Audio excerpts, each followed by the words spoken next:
right. Welcome to episode 6 of Unwinding with Support Group. This week, we're going to talk about trauma one-upsies, or otherwise known as trauma Olympics. At least that's how I refer to it. With us tonight, we have Bree, who has worked in the mental health field, and by this point, you know, commonality in all of our shows, pretty much. Hello, Spree, being awkward again. You know what? It's your signature. It's just hello. How can I help you today? Hi, this is Bree. How may I assist you today? I feel like that's it. It's my customer service hello. Oh, and what are you drinking today? I'm back at it with another Simply Spiked limeade. Yeah, limeade, but just plain limeade today, no flavoring. No My mom left flavoring. some, so I've been slowly consuming the rest of them. Oh, fantastic. And I also am back at it with the Seagram's Escape, but this time it's Jamaican Me Glow. Oh, Oh, oh, fancy. you know, it has passion fruit in it. Passion fruit is weirdly good in alcoholic beverages. This Simply Spiked thing, limeade, has a passion fruit flavor, and it's actually quite good. I don't know if I I've would ever really had agree. I that. don't know why, but it's like, Yeah, yes. what is it? I don't know. I'm not quite sure it's good in anything else. Probably not. Somebody somewhere's like, I like passion fruit in my blah blah blah drink at Starbucks. Well, good for you, buddy. Ah, not with the Starbucks drinks. Starbucks drinks are just sugar. Anything else, you're just lying to yourself. Straight sugar. It's why they're delicious. Exactly. Sugar and caffeine. Here we go. All right. But back at what we were on topic today is our trauma one-upsies, or as I said, the trauma Olympics. And what that is essentially when someone is sharing their trauma and someone else goes, oh yeah, well, and then must go above that as their trauma is worse. And then it becomes like a trauma off of who has the worst trauma. And we're going to discuss that because really in the trauma Olympics, there's no winners, only losers. And there isn't even like a first place loser. We're just like everybody comes in the same place. Nobody like loses the best or the worst or however you want to phrase that. It just is. Everybody has trauma, and when you start getting into the, oh yeah, well, my sister's cousin, brother's niece and nephew witnessed someone get shot, and then someone else comes in with another one. Now we're just on a roll of whose trauma is worse. And that's, again, something that nobody wins at.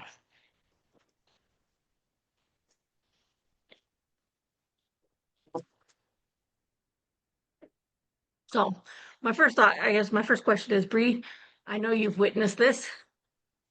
What are your first thoughts when you hear someone doing it? Well, I think it's a very fine line between, like the people, and I've even been, guilty of this at times, where you think you're helping by like explaining something that maybe you went through that's similar. I think there's a fine line between the two, but I think it's a very distinguishing fact of when it starts to become trauma Olympics, when it's more like, you can't just let the person have the thing that they're trying to get across. Sometimes people really just need to talk about what happened without it being like, oh yeah, I went through something similar. And that's something I had to learn too, because I think that for a while it feels like you're being supportive, and it feels like you're sharing some sort of whatever experience that's similar, and it very quickly turns into feeling like trauma Olympics. Even in my past, I've definitely been like, whoa, like this isn't where I was trying to go with this. Yeah, so I don't know. I think it's I think it's something that unfortunately a lot of us have maybe done accidentally, but being aware and recognizing your, you know, your conversation as it's starting to gear that way is important. I agree. I do think you bring up a good point about how sharing, like, hey, you're not alone, right? Like, you're not alone in this. I've also experienced something fucked up. I've also been through some shit, right? You can do that in a way that also necessarily doesn't have to crack the door of your trauma in a way that like takes away from someone else like sharing their experience until like it's your turn to Right. go back to like what you're saying about like sometimes people just need that moment Mm-hmm. And and it you can can be be like, helpful to learn that somebody else has been through something similar. I think that that sometimes can feel a lot less isolating, especially when the thing is really scary or really shaped you. Um, but yeah, kind of teetering the line of, well, not, I shouldn't say it like that, but just recognizing that there are ways to talk about things without it being like a competition. I think that's the biggest part. I really like where it gets into the Olympic sport part of it of like I need to out trauma you, right? It's different if like we're coming into it like I want to be supportive and I accidentally stumble into like my trauma's worse than yours because it might actually like in the scheme of things may have experienced more trauma than you and therefore in explaining it it comes out worse, and I say that in quotes, than yours because everybody's trauma that they experience is bad, like because you experienced it your trauma is bad, because I experienced mine my trauma is bad. It's relative because we all experience our own trauma, but being able to do that and you accidentally like oh hey I've experienced more than you but you didn't mean to do that, like you said like I was oh hey I stumbled into it like oh shit now what, um because I didn't mean it to be like them going oh you're fucked up when I was trying to like just I've been there, versus like oh I have 100%, that ain't shit, let me tell you about trauma, like that's a Thing whole or two about different the streets. right, like that's a whole different vibe. Yeah, I think you can tell it a lot too in just the words people use. Is it something that are you trying to steal the attention from the room, or are you just trying to share a similar experience?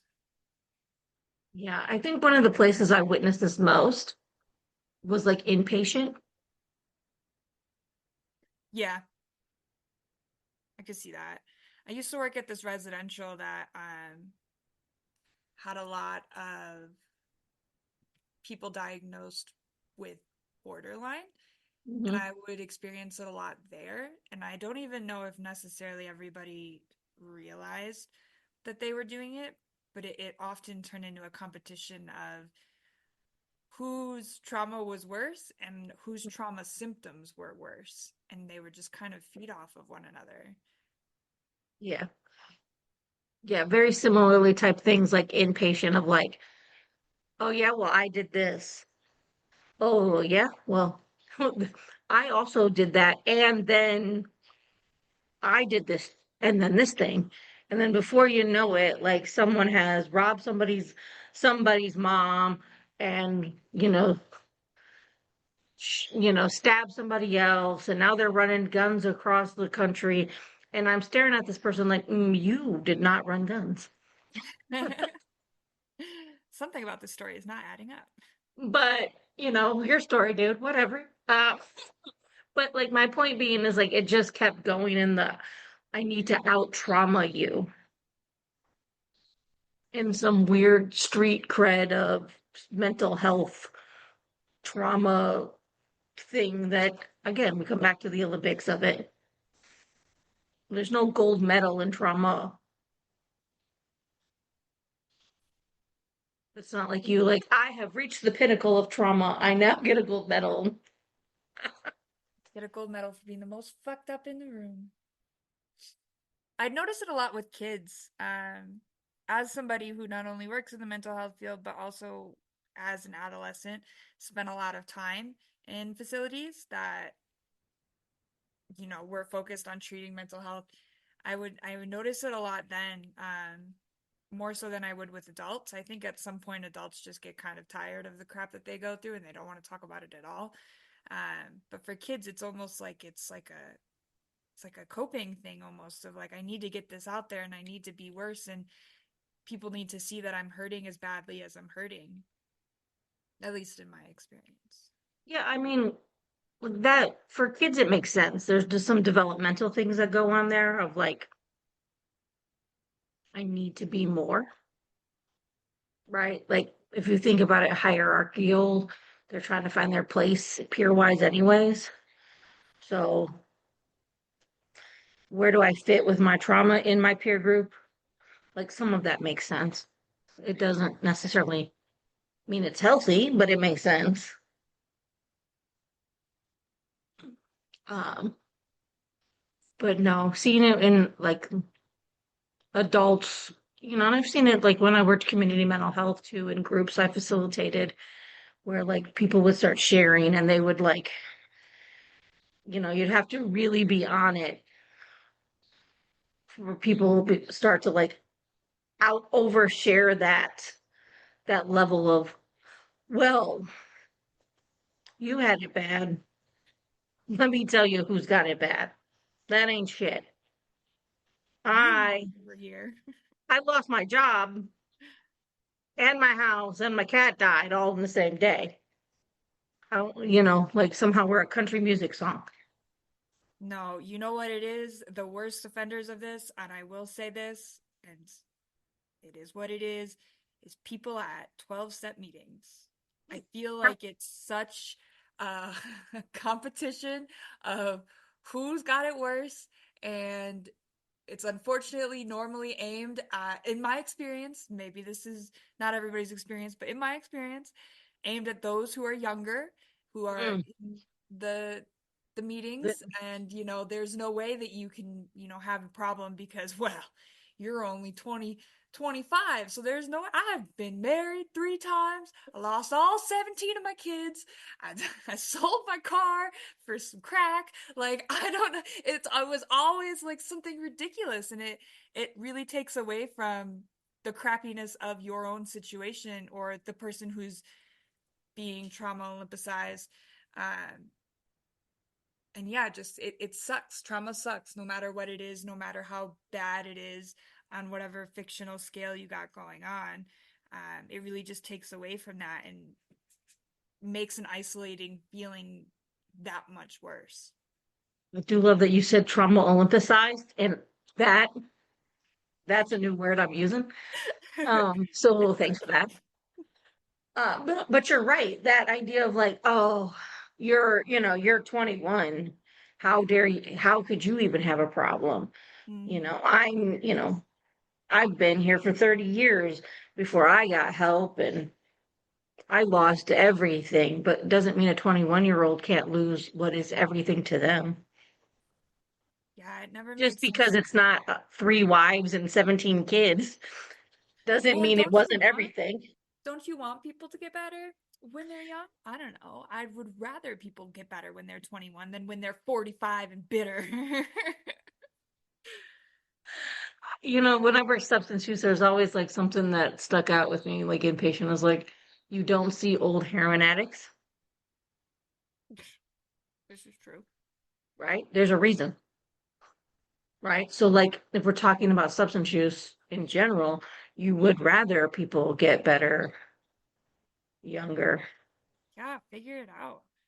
This is why I could So never to be a fan demean, of 12 step. so like to lessen that of like your trauma is not as bad or you didn't use as much or, you know, it can't be that bad.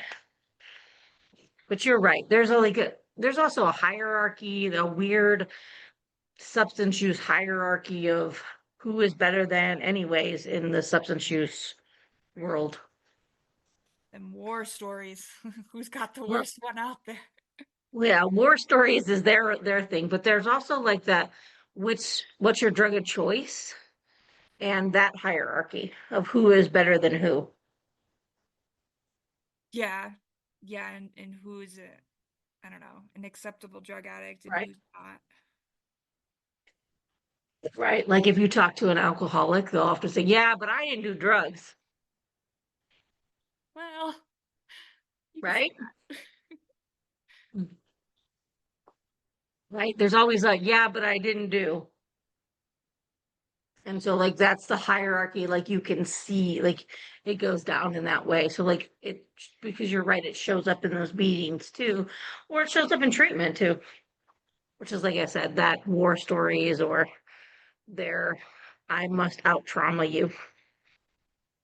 But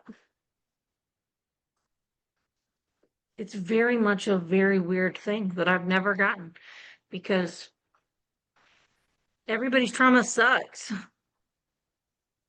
When it feels bad to take away from somebody's trauma, it feels bad to try and steal the attention from the room. And at least to me, it feels bad when that starts to happen because it takes a lot of courage and a lot of guts to be able to talk about the crappy things that happen to you, especially, if it's in a room like in a hospital setting, those are people that you don't know. These are strangers at the end of the day. And being able to sit there and talk about something that changed you, it's a really big deal. And to try and take away from it is such like a crappy thing. I mean, I wholeheartedly agree, and but not everybody sees it that way.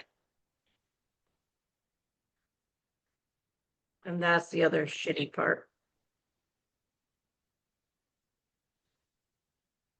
is that not everybody sees it as I'm taking away from someone else.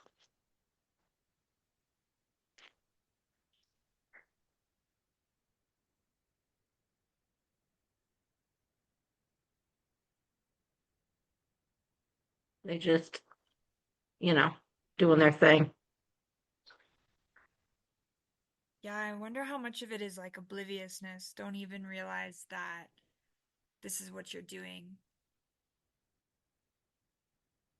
potentially coming from a good place. I like to think that. Maybe that's just my wishful thinking. I like to think that it's coming from a good place and it just somehow goes wrong along the way.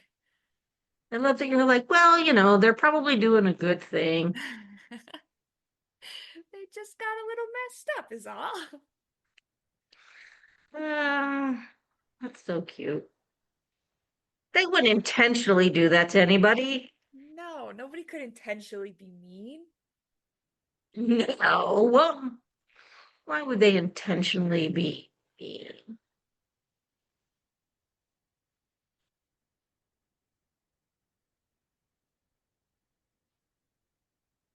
Oh, that's too funny sometimes.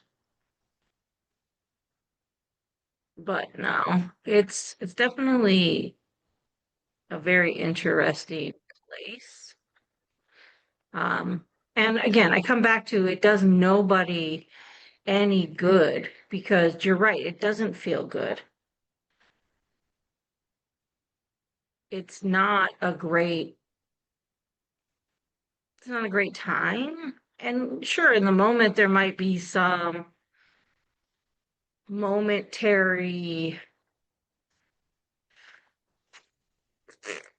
benefit of like I got attention or I felt good because I have,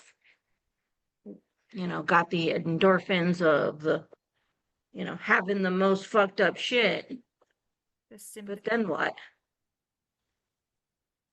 You're still left with that fucked up shit. Right. And the other people have still have their fucked up shit.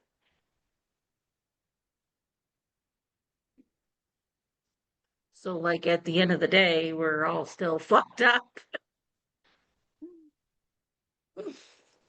To put it politely. So no, it's just I think it's back to what you said of like if you are coming from a place of being supportive of like you are not alone, then that intent is something completely different. Most people are receptive to that when it's done in a way that doesn't diminish what they've been through. Because most people don't want to believe, don't want to be alone in their shit. No, especially not the hard things. It's kind of nice to know that you're not special in that way, and other people have gone through this shit. And I've also come out on the other side. That's always one of my favorite things is hearing people who have gone through something similar and figured it out, you know? Yeah. Somebody said to me, we worked through their trauma, and they always said to me as we were working through it, it wasn't that bad. It's not that bad that they diminished it themselves, like, Mm-hmm. how people with trauma be doing. Mm-hmm. And they have since been a little more open about sharing their trauma. And other people have said to them, oh, I know it's nothing like what you have been through, but here's my trauma. And they said to me, oh, I think I was a little more fucked up than I thought. Just a And I little. was like, oh, so we're starting to see that maybe what we've worked through and what we did, I don't know, might have been significant. Might have been a bad thing. They were like, yeah, because like everybody's like, yeah, I mean, it's not what you've been through. And I was like, oh, that's like quite a few people have said that now. So Maybe you're on something. hmm. So I was just like, it's not that big a deal. And other people are like, no, no, no, no, no. It's a big one. And I think that's the other part of like when you are able to open up and share and have that support, sometimes you do get perspective. Because oftentimes when you've been through trauma, you lack a perspective of you either do feel very isolated that you are the only person this has happened to, or you minimize it because it's my favorite thing. Somebody else has had it worse. Very easy to get caught in that trap of somebody else has had it worse. Sure. And somebody else has had it better. Like, and that's why I said earlier, trauma is relative because you have to live it.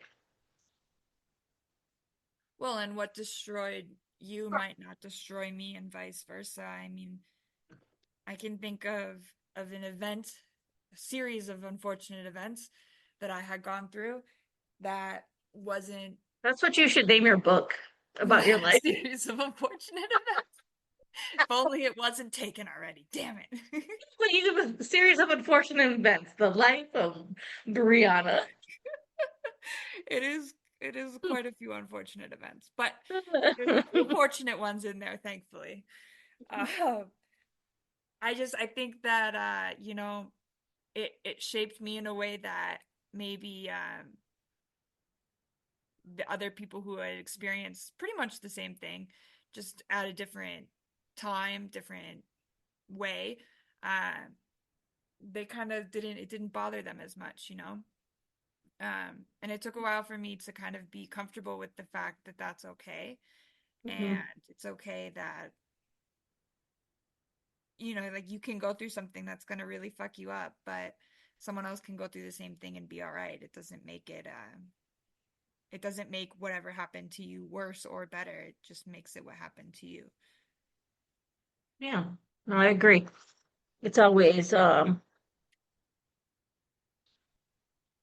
it's always very interesting, like when someone comes into therapy and they're like, I did this, like I've had this thing happen to me and this has been my life. And I'm like, yeah, like I lived that. Or like that was my life too. Like we could have lived the same life and like watching their face because we could have lived the same life. Right. And it was like super close because like, you know, they have lived through very similar things. And to watch somebody go, wait a minute, what? Like I thought I was the only one who did this, or I was the only one who had to go through this series of unfortunate events. And I'm like, no, dude, like same. And so like those moments are always, I think in that like it's important of like, yeah, you're not alone. It seems like it because everybody else might have had like cupcakes, rainbows, and unicorns for childhood, but like, nah, dude, nah.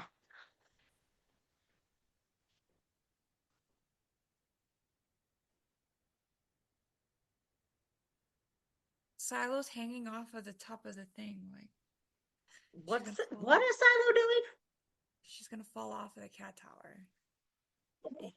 All right, so if there's a loud thud, it's because Silo fell. Yeah. I'm surprised. Normally she's not one to get on the cat tower. Switching it up today. Feeling adventurous.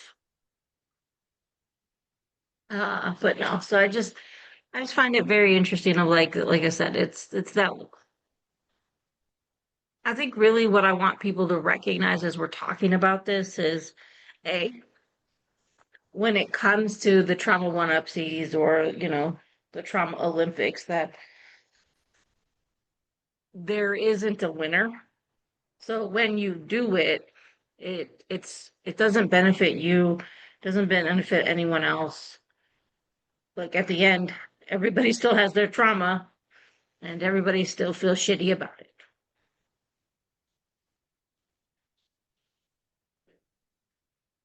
But if you want to be able to share it, there are ways you could do that are way healthier and are supportive than like, listen, my sister stabbed me in the side with a pencil when I was 10.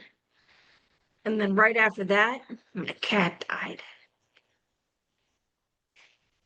And they're like, bro, I just said my dog died. Like, all right. You could have been like, yeah, I know what it's like to lose a pet. Yeah. Doesn't always have to be the worst case scenario of the situation. Sometimes we don't need to share all the details. No, sometimes a little bit goes a long way. Very factual. Those are words to live by in life. Words of wisdom from Bree. I'll be here all Those week. should also go in your book. Ah, so, no, I just think that, like I said, that's the important pieces of this are just learning how to share your trauma in a way that makes sense. Because sharing your trauma with other people can help them not feel alone and help someone not feel isolated. But it can also be used to demean somebody, to make them feel less than, to make, you know, and that just doesn't benefit anybody. No, nobody should feel like they're burdened or burdening others just by opening up about what's happened. Agreed. Agreed. So, well, yeah. I think that's the most important part, right? Trauma is hard enough to talk about.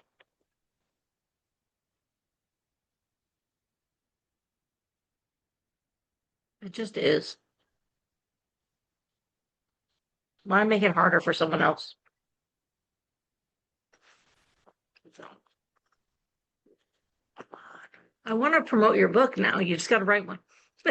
The Well, Life and Times of Brianna.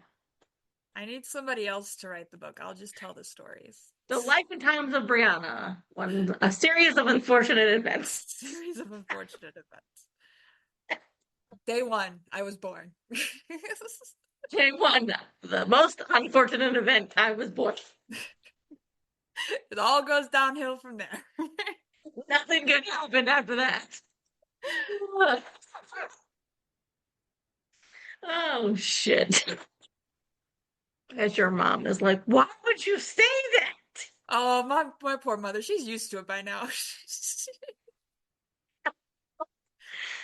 I think Ah, she's probably at the point of as long as I don't act on anything, she's cool with it, you she's know? like, all right, fine, okay. I'm sorry. Fine, I guess having you was the worst day of your life. It was the It was best only day the of best day mine. of Exactly. Oh, worst day of yours, best day of mine. Fine, whatever. mine. Ah, Poor mom. fantastic. Oh, well, on that fantastic note, Bree doesn't have a book, but she probably should. Maybe one day. Uh, but Anybody has any takers, you know? anybody wanna, ghostwrite it, just let us know.